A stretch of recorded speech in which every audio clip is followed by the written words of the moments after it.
ሰላም ጤና ይስጥልን በመላው ዓለም ለምትገኙ የቻናላችን ተከታታዮች በሙሉ እንደምን አላችሁ እንደምን ቆያችሁ። በዚህ የዜናና የመረጃ ጊዜ ሶስት ሰበር አስቸኳይ አንገብጋቢ አሁን የወጡ መደመጥ ያለባቸው ጊዜ የማይሰጡ መረጃዎችን ይዤ መጥቻለሁ። የትራምፕ አስተዳደር የአይሲ ፖሊሶችን አየር መንገድ መመደቡ ታላቅ ተቃውሞ አስነሳ። በርካታ ሰዎች ኤርፖርት ላይ እየታሰሩ ነው። የአይሲ ፖሊሶች አየር መንገድ መመደብ የሚያስከትለውን ጣጣና መዘዝ በዝርዝር ይዘነዋል። ስለ አዲሱ ቪዛ ቦንድ መቀመጫውን አዲስ አበባ ያደረገው የአሜሪካ ኤምባሲ ዝርዝር የአፈጻጸም መመሪያና ልዩ ማስጠንቀቂያም ሰጥቷል። ዝርዝሩን ትሰሙታላችሁ። ፕሬዚዳንት ትራምፕ ከኢራን ጋር ስለተደረገው ተኩስ አቁም ከራሱ አንደበት ዝርዝር መግለጫውንና የኢራንን ያልተጠበቀ ምላሽ አካተነዋል። አብራችሁን ቆዩ። የዩቲዩብ ቻናሉን ሰብስክራይብ ያደረጋችሁ ግቡ። እኛ ደግሞ ዜናዎቹንና መረጃዎቹን ለእናንተ በሚመጥን ብቻ ሳይሆን በሚጠቅም መልኩ አዘጋጅተን ማቅረባችን ቀጥለናል። መልካም ቆይታ። ወደ ቀዳሚው መረጃ ስናልፍ የፕሬዚዳንት ትራምፕ አስተዳደር የአይሲ ፖሊሶችን አየር መንገድ መመደቡ ታላቅ ተቃውሞ አስነስቷል። በበርካታ ተጓዦች ዘንድም ቅሬታን እየፈጠረ ይገኛል። በርካታ ሰዎች ኤርፖርት ላይ እየታሰሩ ነው። የአይሲ ፖሊሶች አየር መንገድ መመደብ የሚያስከትሉት ችግር የሚከተሉት ናቸው። የልምድ ማነስና የስልጠና ማነስ። የአይሲ ወኪሎች በኢሚግሬሽን ሕግ ማስከበር እንጂ በአየር ማረፊያ የደህንነት እንደ ኤክስሬይ ምርመራና ፈንጅ መለየት የሰለጠኑ አይደሉም። ይህም በደህንነት ላይ ከፍተኛ ክፍተት ሊፈጥር እንደሚችል በርካታ የአሜሪካ ኤርፖርት ባለስልጣናት መረጃውን ለህዝብ እያጋሩ ይገኛሉ።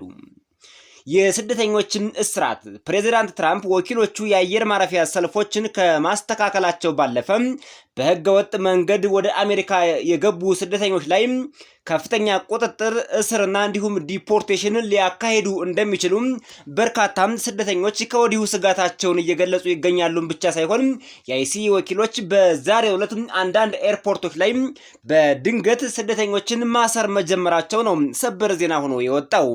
ይህም ለበርካታ ስደተኞች ከፍተኛ ስጋት ፈጥሯል ነው የተባለው። የፍርሃት ድባብ። የታጠቁ የኢሚግሬሽን ወኪሎች በሀገር ውስጥ ተጓዦች መሃል መገኘታቸው በተጓዦችና በቤተሰቦቻቸው ላይ ፍርሃትና ድንጋጤ ፈጥሯል ነው የተባለው። ከዚህ በፊት የነበሩት የደህንነት ፈታሾች ቲኤስኤ የሚባሉት ባለሙያዎች የታጠቁ አልነበሩም። አሁን ግን የአይሲ ፖሊሶች እስከ አፍንጫቸው ታጥቀው አየር መንገድ ሲገቡ ምን ተፈጠረ ብለው በርካታ ተጓዦች በከፍተኛ ሁኔታ መደንገጣቸው ነው የተሰማው። የፖለቲካ ፍጥጫው። ይህ እርምጃ በዲሞክራቶችና በትራምፕ አስተዳደር መካከል ባለው የበጀት አለመግባባት እንደ ፖለቲካዊ ጫና መፍጠሪያ እንደተጠቀሙበት ነው የተለያዩ ተንታኞች ሀሳብ አስተያየታቸውን የሰጡት። የኤለን መስክ ጣልቃ ገብነት። ፕሬዚዳንት ትራምፕ በዛሬው ዕለት ያሞካሹት ኤለን መስክ ለበርካታ የአየር መንገድ ቲኤስኤ ሰራተኞች ደመወዝ መክፈል መጀመሩም በመላው አሜሪካውያን ዘንድ መነጋገሪያ ሆኗል። ፕሬዚዳንት ትራምፕ ኤለን መስክን ከፍ አድርገው አሞካሽተው በማህበራዊ የትስስር ገጻቸው በዛሬው ዕለት የመልካም ምኞት እንዲሁም የመልካም ተግባር መገለጫ አድርገው ጽፈውለታል። ወደ ቀጣዩ መረጃ ስናልፍ መቀመጫውን አዲስ አበባ ያደረገው የአሜሪካ ኤምባሲ በተለይ ደግሞ ከቪዛ ጋር ተያይዞ የአሜሪካ መንግስት ሰሞኑን ያስቀመጠውን የቪዛ ቦንድ አስመልክቶ አፈጻጸሙንና ዝርዝር መመሪያውን እንደሚከተለው መግለጫውን አድርሶናል። አብረን እንከታተለው። U.S. Visa Bond Announcement for Ethiopia. Attention travelers from Ethiopia. Effective April 2, 2026, the United States Department of State has added Ethiopia to the Visa Bond Pilot Program. The requirement: if you are applying for a business or tourist visa, known as a B1 or B2 visa, and are found eligible, you may be required to post a refundable bond of up to $15,000 before your visa is issued. This bond is a security deposit. It will be returned to you in full if you comply with all visa conditions and depart the United States before your authorized stay expires. Exemptions.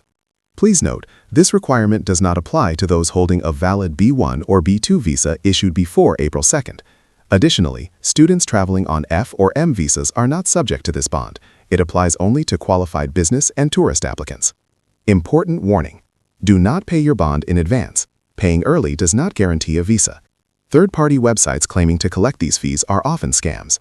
Any payment made before your official interview is non-refundable. How to pay? You should only pay the bond after a consular officer directs you to do so during your interview. Official payments are made through the U.S. Treasury portal at pay.gov. Exit protocol. To ensure your bond is refunded, you must enter and exit the U.S. through designated commercial airports only. Using land borders or seaports may result in the loss of your bond. For the most accurate and up-to-date information, visit the official embassy website at et.usembassy.gov/visas. That is et.usembassy.gov/visas. ከመጋቢት 24 ቀን 2018 በኢትዮጵያ አቆጣጠር ወይም ደግሞ ኤፕሪል 2 2026 በፈረንጆቹ አቆጣጠር ጀምሮ ኢትዮጵያ የቪዛ ዋስትና ቪዛ ቦንድ የሙከራ መርሃ ግብር ውስጥ ተካታለች። ወደ አሜሪካ ለመጓዝ ለንግድ ወይም ለቱሪስት B1 and B2 ቪዛ ብቁ ሆነው የተገኙ አመልካቾች ቪዛው ከመሰጠቱ በፊት እስከ $15,000 የአሜሪካ ዶላር የሚደርስ ዋስትና እንዲያስይዙ ይጠይቃል። ምንም እንኳን የአሜሪካ የኢሚግሬሽን መስሪያ ቤት ወይም የአሜሪካ ስቴት ዲፓርትመንት 5,000 10,000 እና 15,000 የሚሉ አማራጮችን ካስቀመጠ በኋላ የቦንዱ የክፍያ ሁኔታ እንደ ኢሚግሬሽን መስሪያ ቤቱ ማለትም እንደ የሀገራቱ ኤምባሲዎች የሚወሰን ይሆናል ያለ ቢሆንም የኢትዮጵያ መቀመጫውን አዲስ አበባ ያደረገው የአሜሪካ ኤምባሲ ግን 15,000 የአሜሪካ ዶላር ብለው በአንድ ድምጽ ወስኗል። ተጓዦች የቪዛውን ደንቦች በሙሉ አክብረው ከተገኙና የተፈቀደላቸውን የቆይታ ጊዜ ሳያበቃም ከአሜሪካ ከተመለሱ ያስያዙት የዋስትና ገንዘብ ይመለስላቸዋል። ይህ መስፈርት ከመጋቢት 24 2018 በኢትዮጵያ አቆጣጠር ወይም ኤፕሪል 2 2026 በፈረንጆቹ አቆጣጠር ጀምሮ ከዚህ በፊት የተሰጠ ህጋዊ የንግድ ወይም የቱሪስት ቪዛ ያላቸውን ሰዎች ግን አይመለከትም ብሏል። መቀመጫውን አዲስ አበባ ያደረገው የአሜሪካ ኤምባሲ ዋስትናውን አስቀድመው አይክፈሉ ሌላኛው የተላለፈው መልእክት ነው። አስቀድሞ መክፈል ቪዛ ለማግኘት ማረጋገጫ አይደለም። እንዲሁም ሶስተኛ ወገን ድረገጾችም አጭበርባሪ ወይም ስካም የሆኑ ሊንኮችን ተጠቅመው መክፈል ከተጠያቂነት አያድንም ተብሏል። ከቃለ መጠየቅ በፊት የሚፈጸም ማንኛውም ክፍያ ተመላሽ አይደረግም ተብሏል። ማስታወሻ በኤፍ/ኤም ቪዛ ወደ አሜሪካ የሚጓዙ ተማሪዎች ይህ የቪዛ ዋስትና መስፈርት አይመለከታችሁም ተብላችኋል። የዋስትና ክፍያው የሚጠይቀው ብቁ ለሆኑም የንግድ ወይም የቱሪስት ቪዛ አመልካቾች ብቻና ብቻ ይሆናል ተብሏል። ኤምባሲው በተጨማሪ መግለጫው በአሁኑ ሰዓት አጭበርባሪዎች የተለያዩ ፌክ አካውንቶችንና ዌብሳይቶችን በመጠቀም ከተለያዩ ሀገራት ዜጎች ገንዘብ እየተቀበሉ መሆኑን ደርሼበታለሁ ካለ በኋላ ትክክለኛና ታማኝ የሆኑ ድረገጾችንም እንደሚከተለው አስቀምጧል። ስለ አሜሪካ ቪዛ ትክክለኛ መረጃ ለማግኘት ከፈለጋችሁ https://et.usembassy.gov 1/visas ብላችሁ ጎብኙ ተብላችኋል። ስለ ቪዛ ዋስትና መርሃ ግብሩ አሰራር ዝርዝር መረጃ ከፈለጋችሁ ደግሞ https://travel.state.gov /countries subject -2-visa የሚለውን ዌብሳይት በመጠቀም ማግኘት ትችላላችሁ የሚል መረጃ መቀመጫውን አዲስ አበባ ያደረገው የአሜሪካ ኤምባሲ አሳውቋል። የቪዛ ቦንድ ፓይለት ፕሮግራም ውስጥ የተከለከሉና መደረግ የሌለባቸው ድርጊቶችንም እንደሚከተለው ዘርዝሯል። የተከለከሉ የመግቢያና መውጫ ቦታዎች የቻርተር አውሮፕላንን መጠቀም ፈጽሞ ለዚህ ፕሮግራም ከፍተኛ ቅጣትን ያመጣል። በደንበር ወይም በላንድ ወይም በመሬት በኩል አቋርጦ ወደ አሜሪካ መግባት፣ በባህር ወይም በወደብ አቋርጦ ወደ አሜሪካ መግባት፣ እነዚህን የተያዘውን ገንዘብንም ጨምሮ ሙሉ በሙሉ ቪዛው ዲስኳሊፋይድ ይሆናል ሲል መረጃዎችን አስተላልፏል። ቦንድ የከፈሉ ተጓዦች ወደ አሜሪካ መግባትና መውጣት የሚችሉት በተፈቀደላቸው በሁሉም የንግድ የአየር ማረፊያ ጣቢያዎች ብቻ ይሆናል። ቦንድ መጣስ የሚያስከትሉ ድርጊቶች ከተፈቀደለት ቀን በኋላ መቆየት ኦቨርስቴይ፣ ከተፈቀደለት ቀን በኋላ መውጣት፣ ወደ ሌላ ስታተስ መቀየር፣ አጀስትመንት ኦፍ ስታተስ ማድረግ፣ ለምሳሌ አሳይለም መጠየቅ ወይም ሌላ የቪዛ አይነት መቀየር፣ የቪዛ ሁኔታን መጣስ፣ ለምሳሌ ያልተፈቀደ ስራ ሲሰሩ መገኘት። እነዚህ በቀጥታ አሜሪካን ሀገር ያስያዝነው የ15,000 የአሜሪካ ዶላር ሙሉ በሙሉ እንዲወረስ የሚያደርጉ ናቸው። ሌሎች የተከለከሉ ድርጊቶች ቦንድ ያለ ኤምባሲ መኮንን መመሪያ መክፈል፣ ገንዘቡ አይመለስም፣ ቪዛም አይረጋገጥም። ስለዚህ የምትከፍሉት ገንዘብ በመጀመሪያ ደረጃ ወደ ኤምባሲዎች ሄዳችሁ ኤምባሲዎች የመክፈያ ፖርታልና የምትከፍሉበትን አግባብ ካልነገሯችሁ በቀር በራሳችሁ ቀድማችሁ ገንዘቡን ብትከፍሉ ኤምባሲዎች እንደማይቀበሏችሁ ከወዲሁ ማወቅ ይኖርባችኋል። ቦንድ በሶስተኛ ወገን ድረገጽ መክፈል የአሜሪካ መንግስት ኃላፊነት የለውም፣ ኃላፊነትም አይወስድም። ስለዚህ ትውልደ ኢትዮጵያውያን ወደዚህ ወደ አሜሪካን ሀገር መምጣት ለምትፈልጉ በሙሉ በቅድሚያ ኤምባሲ ሄዳችሁ አመልክታችሁ ቃለመጠየቅ ከተደረገላችሁ በኋላ የመክፈያ ድረገጽ ወይም ዌብሳይት ይሰጧችኋል። እሱን ሳትቀበሉ በጭራሽ ከታማኝ ምንጭ የመክፈያ ዌብሳይትና ድረገጽ ሳታገኙ ክፍያ እንዳትፈጽሙ። ወደ ቀጣዩ ዜናና መረጃ ስናልፍ ፕሬዚዳንት ትራምፕ ከሰዓታት በፊት ለመላው ዓለም ከኢራን ጋር ተኩስ አቁም እንድናደርግ እጅግ በጣም ተስፋ ሰጪ የሆኑና ውጤታማ ፍሬያማ የሆኑ ንግግሮችን አድርገናል፣ ወደ ድርድር እየመጣን ነው የሚል መግለጫ አውጥተው በርካቶችን በደስታ አስፈንድቀዋቸዋል። የፕሬዚዳንት ትራምፕን ሙሉ መግለጫ ከፕሬዚዳንቱ ትራምፕም አንደበት ጭምር የኛንም መግለጫ አክለንበት ሙሉውን አቅርበነዋል። ይሁን እንጂ በዚህ ዙሪያ ላይ ኢራን እጅግ በጣም ያልተጠበቀ ምላሽ ሰጥታለች። የሁለቱንም መግለጫ ቃል በቃል አዘጋጅተነዋል። Now Iran has one more opportunity to end its threats to America and her allies, and we hope they take it. Either way, America and the entire world will soon be much safer and will be a much more secure planet. Our partners in the Middle East, we've had great relationships with a lot of them, as you know. A lot of them were surprisingly hit, and I was surprised to see it, and so was everyone else. But we have, they're very much in mind in the discussions. So the discussions took place yesterday. They went into yesterday evening. They want very much to make a deal. We'd like to make a deal too. We're going to get together today by probably phone, because it's very hard to find a country. It's very hard for them to get out, I guess. But we'll at some point very, very soon meet. We're doing a 5-day period. We'll see how that goes. And if it goes well, we're going to end up with settling this. Otherwise, we'll just keep bombing our little hearts out. Who is Steve Witkoff speaking with, Mr. President? A top person. Don't forget, we've wiped out the leadership phase 1, phase 2, and largely phase 3. But we're dealing with the man who I believe is the most respected and the leader. You know, it's a little tough. We've wiped out everybody. Is that the Supreme Leader? No, not the Supreme Leader. We don't. Well, nobody heard of the second Supreme Leader, the son. Are these direct? Nobody. We have not heard from the son. Every once in a while, you see a statement made, but we haven't. We don't know if he's living. But the people that seem to be running it, and they seem that based on really fact, because things they've said have taken place. ፕሬዚዳንት ትራምፕ በዚህ ዙሪያ ከጋዜጠኞች ለቀረበላቸው ጥያቄ መልስ ሲሰጡም ከኢራን ጋር ጠንካራ ውይይቶች እየተካሄዱ ነው። እኔ በጣም ጠንካራ ውይይቶች እንዳሉ መግለጽ ፈልጋለሁ። በርካታ ዋና ዋና የተስማማንባቸው ነጥቦችም አሉ። የኢራን የውጭ ጉዳይ ሚኒስቴር ድርድሩ ውሸት ነው፣ ያልተደረገ ነው የሚለውን እቃወማለሁ። ውይይቶቹ ትናንት እሁድ እስከ ማታ ድረስ የተካሄደው ዛሬም ጧትም ቀጥሎ ውሏል።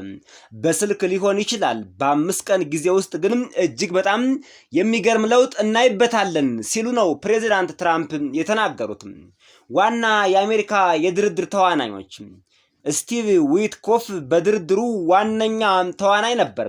እናም ጃሬድ ኩሽነር ውይይቶቹን መርተዋል። ትራምፕ ፍጹም እንደነበር ተናግረዋል። ከኢራን ከፍተኛ ሰውና የተከበረ መሪ ጋር እየተደራደርን ነው፣ ከዋናው መሪ ከልጁ ጋር ግን አይደለም ብለዋል። በሚገርም ሁኔታ ከአያቶላሁ አሊ ካሚኒ ልጅ ከሱ ጋር ግን ድርድር አላደረግንም። በህይወት ስለመኖር ስላለመኖሩም የማውቀው ነገር የለኝም፣ በህይወት ያለም አይመስለኝም ነው ፕሬዚዳንት ትራምፕ የተናገሩት። ዋና የአሜሪካ ጥያቄዎች በስምምነቱ ላይ ኢራን ኒውክሌር መሳሪያ እንዳይኖራት ቁጥር 1፣ 2 እና 3 የሚል የድርድር ነጥብ፣ የዩራኒየም ማበልጸግ እንዳይኖር የተሻሻለ ወይም የበለጸገ ዩራኒየም በአሜሪካ እጅ እንዲገባና ወደ አሜሪካ እንዲወሰድ በመካከለኛው ምስራቅ ሰላም እንደገና ጦርነት እንዳይኖር ይህ ለእስራኤልና ለባህረ ሰላጤው ሀገሮች ሳውዲ አረቢያ፣ ዩናይትድ አረብ ኤሚሬትስ፣ ኳታር፣ ኩዌትና ባህሬንን ጨምሮ እጅግ ጥሩ ነው ብለዋል ፕሬዚዳንት ትራምፕ። አቅም ያለው ውጤትና ተስፋ ውይይቶቹ ቢሳኩ ግጭቱ በከፍተኛ ሁኔታ ያበቃል። ለእስራኤል ረጅም ሰላም የሚቆይ የተረጋገጠ ሰላም ያመጣል። የሄርሙዝ የባህር ዳርቻ ይከፈታል፣ ምናልባት በጋራ ቁጥጥር ነው ያሉት ፕሬዚዳንት ትራምፕ። በኢራንና በአሜሪካ የጋራ ቁጥጥር የስትሬት ኦፍ ሄርሙዝን እንከፍታለን ነው የሚሉት። ኢራን መልሳ እንድትቋቋም እንድትገነባ ያስችላታል። ኢራን በጣም ስምምነት ትፈልጋለች። በመጀመሪያ ደወለች ጥቃቶችን ለማስቀረት ለምሳሌ በ10 ቢሊዮን ዶላር የኤሌክትሪክ ፋብሪካዎቿ ላይ ትራምፕ ስምምነት እንደሚመጣም ይገመታል። ግን ሁኔታው በደንብ መከላከልና መቆጣጠርና መከታተል ይኖርብናል። ካልሆነ የቦምብ ናዳው ይቀጥላል ነው የሚለው። ወታደራዊ ሁኔታና የኢራን መንግስት ተጽዕኖ አሜሪካ የኢራን መሪዎችን ደረጃ 1 እስከ 3 በሙሉ አስወግዳለች። ባህር ኃይል፣ አየር ኃይል፣ ራዳር፣ ጸረ አየርና ግንኙነቶችን በብዛት አጥፍታለች። በኢራን ውስጥ ግራ መጋባት ተፈጥሮ ነበር። ይህ በተግባር የመንግስት ለውጥ አመጣ። የተረፉ መሪዎች ምክንያታዊና የተከበሩ ናቸው። ቀደም ሲል ጥቃቶች ቢቱ ቦምቦች በኒውክሌር ቦታዎች አጥፍተው ወዲያውኑ መሳሪያ እንዳያገኙ አድርገናል። ሰፊው መካከለኛው ምስራቅና አጋሮች ውይይቶች የአሜሪካ አጋሮችን ግምት ውስጥ ያስገባ ነው። ስምምነት ለክልሉ መረጋጋትና የነዳጅ ፍሰት ጥሩ ይሆናል የሚል ነው ፕሬዚዳንት ትራምፕ ቃል በቃል እየተናገሩት። እንግዲህ ፕሬዚዳንት ትራምፕ ከአያቶላሁ አሊ ካሚኒ እስላማዊ ሪጅን ጋር ንግግር እንዳላደረጉ ነው እየተገለጸ የሚገኘው። ንግግር ያደረጉት ፕሬዚዳንት ትራምፕ ኢራንን ሊመራ የሚችል አዲስ ክንፍ ኢራን ውስጥ እንደተፈጠረ፣ የአያቶላሁ አሊ ካሚኒ ልጅ ግን በህይወት ስለመኖር ስላለመኖሩ የሚታወቅ ነገር እንደሌለ ፕሬዚዳንት ትራምፕ ፍሬያማና ጥሩ ውይይት ያደረጉት የእስላሚክ የአያቶላሁ አሊ ካሚኒ አገዛዝ ሙሉ በሙሉ እንደሚቀየር ነው እንግዲህ ፕሬዚዳንቱ እየተናገሩት ማለት ነው። ልክ ቬንዙዌላ ላይ እንዳደረጉት አይነት ንግግርና ስምምነት ላይ ደርሻለሁ ነው የሚሉት ፕሬዚዳንቱ። እስኪ ከኢራን በኩል ምን ምላሽ ተሰጠ የሚለውን ደግሞ መስማት ያስፈልጋል። የኢራን ዋና ምላሽ ለፕሬዚዳንት ትራምፕ ለማንኛውም ድርድር ሙሉ በሙሉ ውድቅ ማድረግ። የኢራን የውጭ ጉዳይ ሚኒስቴርና ባለስልጣናት በቀጥታም ሆነ በቀጥታ ያልሆነ ማንኛውም ድርድር ከአሜሪካ ጋር እንዳልተደረገ በግልጽ አስታውቀዋል። የትራምፕ በጣም ጥሩና ፍሬያማ ውይይቶች የሚለውን ሙሉ በሙሉ ውሸት ነው ብለው ክደዋል። የተኩስ አቁም ጥያቄ ውድቅ መሆን። የውጭ ጉዳይ ሚኒስቴር አባስ አራግቺ ኢራን በምንም ደረጃ የተኩስ አቁም አልጠየቀችም፣ ድርድርም የለም ብለዋል። እስካሁን በጥቃት ውስጥ እያለን ከአሜሪካ ጋር ለመደራደር ምንም ምክንያት እንደሌለ አጽንኦት ሰጥተው ተናግረዋል። ትራምፕ በ5 ቀን ጊዜ የኢራን ኤነርጂ መሰረተ ልማት ላይ ጥቃት ማራዘሙን እንደ ትልቅ ሰላም ምንጭ ቢያስቀምጠውም አሉ ኢራን ይህንን እንደ እውነተኛ ሰላም አድርጋ አትቆጥረውም። ይህ እንደ በኢራን ጥንካሬ ምክንያት የተከሰተና የመጣ ነው ብለው ያምናሉ። እናም የተሟላ ዋስትና ከሌለ ማንኛውም ጊዜያዊ ተኩስ አቁምን አንቀበልም ብለዋል። ለወደፊት ድርድር ሁኔታዎች ኢራን ማንኛውም ድርድር ወይም ተኩስ አቁም ለመጀመር ከአሜሪካና ከእስራኤል ጥቃቶች ሙሉ በሙሉ መጠበቅና ሙሉ ዋስትና ማግኘት እንዲሁም ለደረሰው ጉዳት ካሳ እንደሚያስፈልግ አጽንኦት ሰጥተው ተናግረዋል። ፕሬዚዳንት ትራምፕ መግለጫውን ውሸት፣ የነዳጅ ዋጋ ለመቀነስና ወታደራዊ እቅድ ጊዜ ለመግዛት የተጠቀሙበት ነው ሲሉ ኢራኖች ከሰዋል። ይሄ ነው ከኢራን በኩል የተሰጠው ምላሽ ሳይጨመር ሳይቀነስ። ይህ ምላሽ የተሰጠው በብዛት ከኢራን የውጭ ጉዳይ ሚኒስቴር ነው። የኢራን የውጭ ጉዳይ ሚኒስቴር አንዳንዴ ሰፋ ያሉ መረጃዎች ያሉት አይመስልም። ከዚህ በፊት ታስታውሱ ከሆነ አያቶላሁ አሊ ካሚኒ ተገለው አያቶላሁ አሊ ካሚኒ በስልጣን አሉ። የኢራን ወታደራዊ መዋቅር ሁሉም ነገር ባለበት እየሄደ ነው። በሞቱት እግርም ሁሉ ነገር ተተክቷል የሚል መግለጫ ሰጥቶ ነበር። ነገር ግን ከሰዓታት በኋላ ደግሞ የኢራን ሚዲያዎች ሐቁን ሲዘረግፉት ሰምተናል። ኢራን ውስጥ ግራ መጋባት አለ። በነገራችን ላይ የተለያዩ ባለስልጣናት የተለያየ መግለጫ ነው የሚሰጡት። ምናልባት ከዚህ አንጻር የኢራኑ የውጭ ጉዳይ ሚኒስቴር ሙሉ መረጃ የለው ይሆን ወይስ ደግሞ የኢራን አቋም ሙሉ በሙሉ አሁን ያነበብኩላችሁ ይሆን የሚለውን ለማወቅ አልተቻለም። ፕሬዚዳንት ትራምፕ ድርድር ያደረጉባቸው ሰዎች ወይም የተነጋገሯቸው ሰዎች አሁን መግለጫ የሰጡት አይደሉም። ሌላ ባለስልጣናት፣ ሌላ አዲስ ኃይል፣ ሌላ የሽግግር መንግስት ነው የሚባል መረጃ ነው እየወጣ የሚገኘው። እንግዲህ ወደፊት ሁሉንም በግልጽ የምናየው ይሆናል። በዚህ መሃል ግን እጅግ በሚያሳዝን ሁኔታ ከእስራኤል ወደ ኢራን ተከታታይ የአየር ድብደባዎች አሁን ከደቂቃዎች በፊት ተደርገዋል።